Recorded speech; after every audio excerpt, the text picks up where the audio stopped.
Jacksonville Jaguars fans, welcome into Duval Daily, presented by GenJag.com. I'm Jordan DeLugo. Thanks so much for being here. Tuesday, August 7th. Somehow this is already the second show of the day at only 9 in the morning, but that's because we were celebrating a Jacksonville Jaguars Monday night victory last night.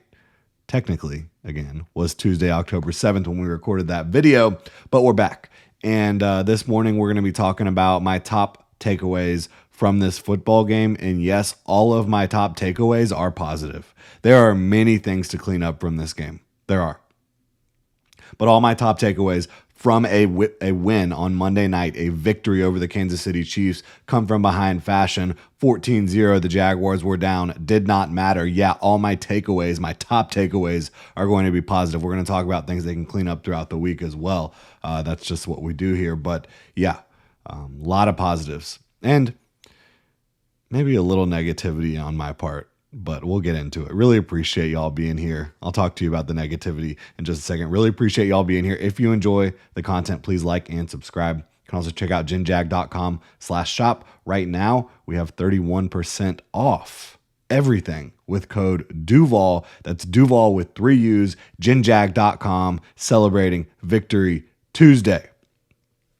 So, my negativity, even though I said I'm keeping it all positive, my negativity is not anything towards this team, towards any of the players on the team. The negativity is going out to all the folks who constantly doubt Trevor Lawrence and constantly try to move the goalpost on him. Quarterbacks, NFL players, NFL games, they are not perfect.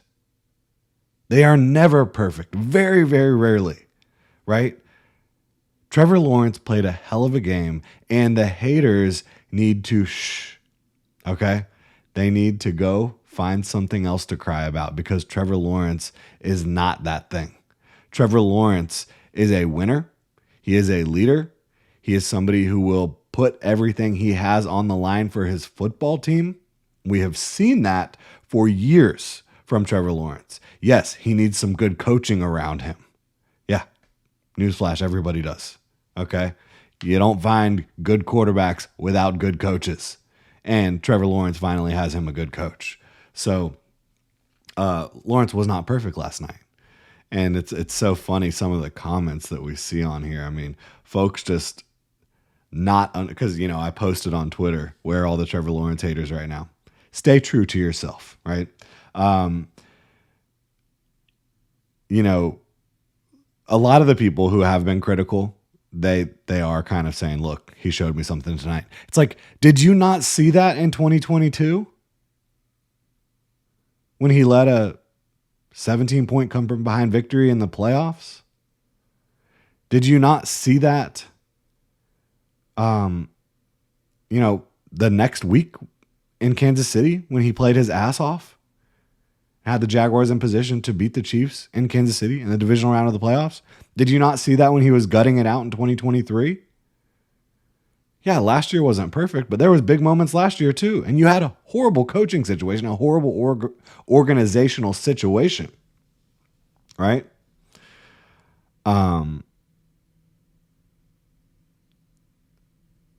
There's just, I don't even want to read through it right now. But honestly, if you're still hating on Trevor Lawrence, you're just moving the goalpost and you're telling on yourself. The dude played excellent football. The one, there was things to clean up. Like the tush push type of play, Liam Cohen said after the game, you can't really go up on the tush push type of play because you run the risk of that sort of thing happening. And then the interception, really, it's debatable, right?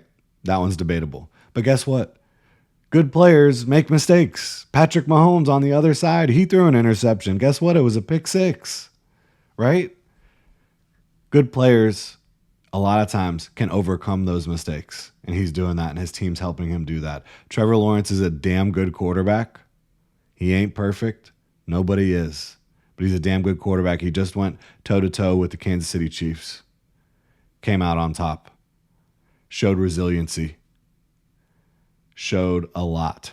And I'm just, anybody who has anything negative to say about Trevor Lawrence right now, find somewhere else to complain. because the Jaguars got themselves a quarterback. They also got themselves a freaking coach. Not only a head coach, but defensive coordinator, and who knows how long they'll be able to keep Anthony Campanile around. He's a hell of a coach. But Liam Cohen is that dude. The attention to detail, the focus, the ability to obviously communicate the points, to get buy-in, to draw plays up, to study. This is a coaching staff that studies like no other, and that's why you have comments from people like Robert Saleh, because they work their ass off preparing for everything. And Liam Cohen, he's a great leader. He's a great X's and O's play caller. I think he really does connect with the players. He is that dude. And the Jaguars are 4-1 in large part thanks to Liam Cohen. So he continues to impress. And is he perfect? No. No one is perfect. Like, football isn't perfect. It's an imperfect sport. Every game, especially in the NFL for the most part, is going to have ups and downs, turnovers, mistakes. It's about overcoming those things and limiting them. And speaking of limiting them, cleaner on offense, still not perfect. Still got some, not able to get the snap off, some silly errors, but the penalties, man, where were they? The Jaguars had by far their best game in terms of not committing dumb penalties, right? The Jaguars in this game had 4 penalties for 25 yards. The Chiefs had 13 for 109. I did talk about this. The Chiefs are a team that I believe now they have 3 games with at least 8 penalties. It might be 3 games with at least 9 penalties. But regardless, I said whichever team can play a little bit cleaner, that's going to be a big deal in the penalty department, because the Jaguars had been atrocious when it comes to penalties. The holding calls, the pre-snap issues, they cleaned a lot of that up, and that's huge. That is huge. Now they've got to keep that going, and they've got to continue to improve in some other areas pre-snap. But cleaning up the penalties and playing basically a penalty-free game, only 25 yards of penalties, is just massive for the Jaguars.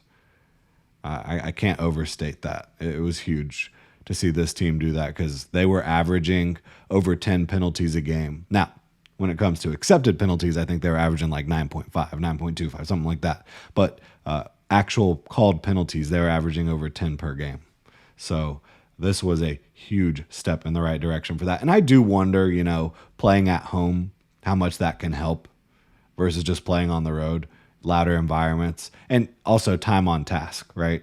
This offense is very complex. There's a lot of moving parts pre and post snap. And so that can kind of lend itself to being more penalty heavy when you're not absolutely dialed, when you're new at this. And pretty much everybody in this offense outside of Robert Hainsey is new at it. So that's something to keep in mind, but heck of a job playing cleaner football there.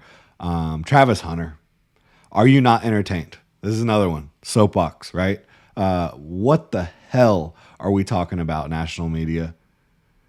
Like, are we okay now with Travis Hunter's usage?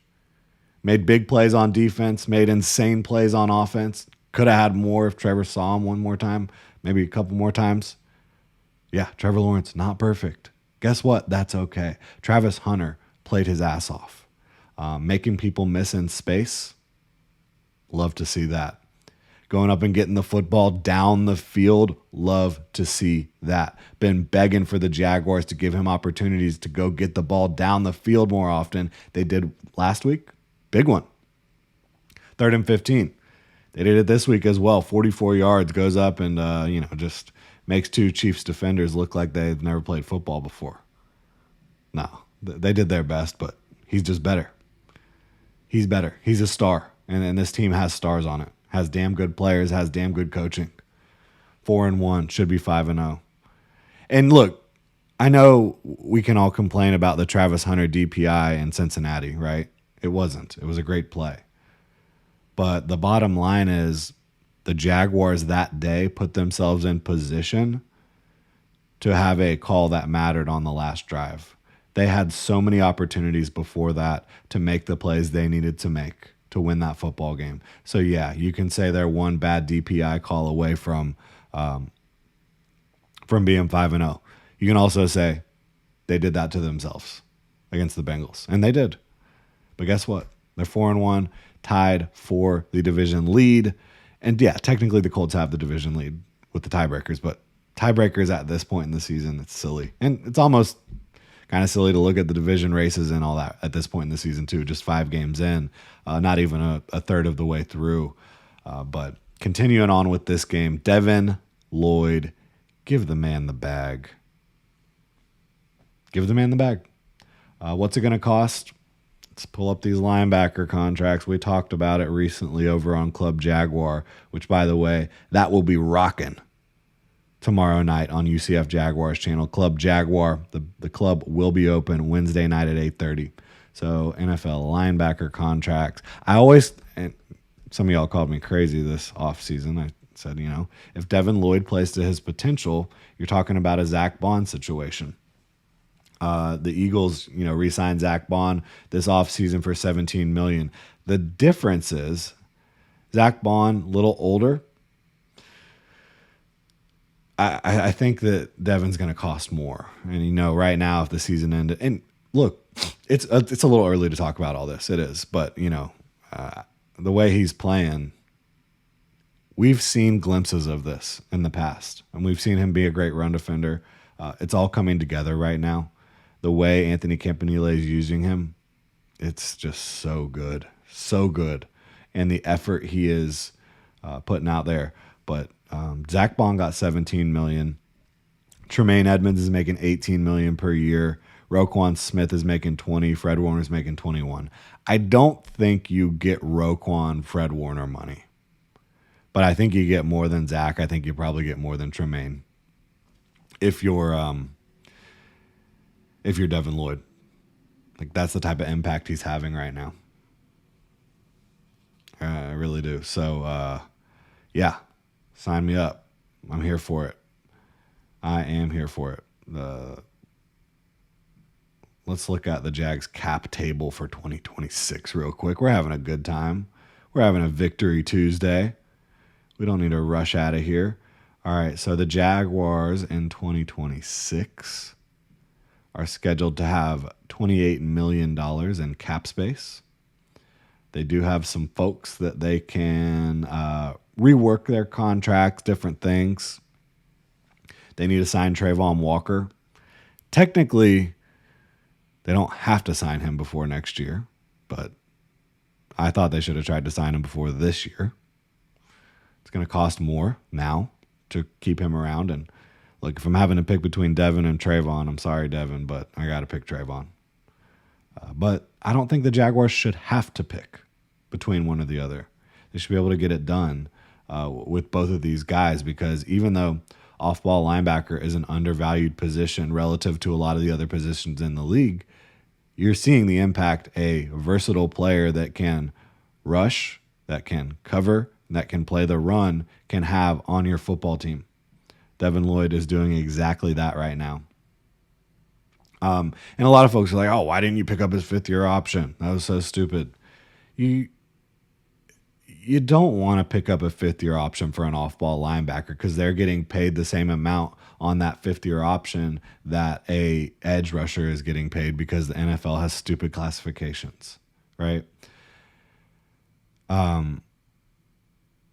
So no, like even if you are paying more technically from like an annual salary standpoint to that player afterwards, more than the 5th-year option, it's a better situation because you can control how that contract is written. You can push money into the future. You can give them a big signing bonus and prorate the signing bonus money over the length of the contract to where you can keep the cap hit lower than it would ever be with the 5th-year option. So no, the Jaguars should not have picked up the 5th-year option. They should do what they can to sign him, in my opinion, as long as he keeps playing good football. And I think he will. I think Brian Thomas Jr. is back, folks.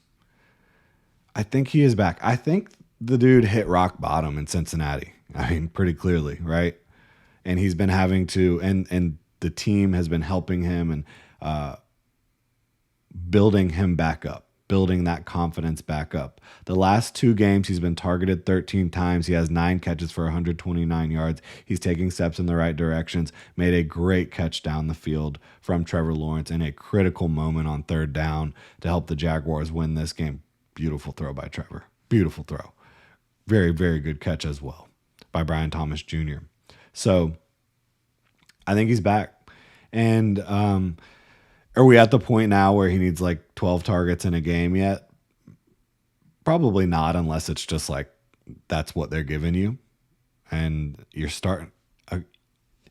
Teams are going to be starting to feel it defensively, because you have Travis Hunter making plays. You have Brian Thomas Jr. making plays. The Jaguars' run game is excellent, and it was not excellent against the Chiefs. I mean, Travis Etienne was fine, but a lot of it was, Trevor Lawrence getting the job done with his legs. He had 54 rushing yards on 10 carries, 2 touchdowns, almost 3. Travis Etienne had 12 carries for 49 yards. Bashal Tutin had 4 carries. And it was interesting.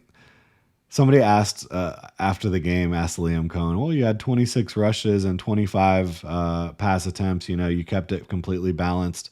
Okay, when 10 of your 26 rushes are Trevor Lawrence scrambles, you did not keep it completely balanced. But I don't blame them, because the game script, it was just a wild and crazy game. And sometimes dropping back and have Trevor Lawrence just making a play was the best thing you could do in this game. And he did that a lot. And the Jags ended up winning in large part because of Trevor Lawrence's beautiful throws, but also the playmaking he had with his legs, including literally picking himself off the mat after falling down twice. And I believe that was Chris Jones who tried to tackle him. I need to go back and watch it. Breaking a tackle, getting himself into the end zone. Happy frickin' birthday, Trevor Lawrence. Happy birthday. 26-year-old franchise quarterback. All the haters can go hide in a corner. Appreciate y'all being here. If you enjoy the content, please like and subscribe. Don't forget to check out genjag.com. 31% off everything. Code Duval, 3 U's, DUUUVAL, genjag.com. Y'all have a good one.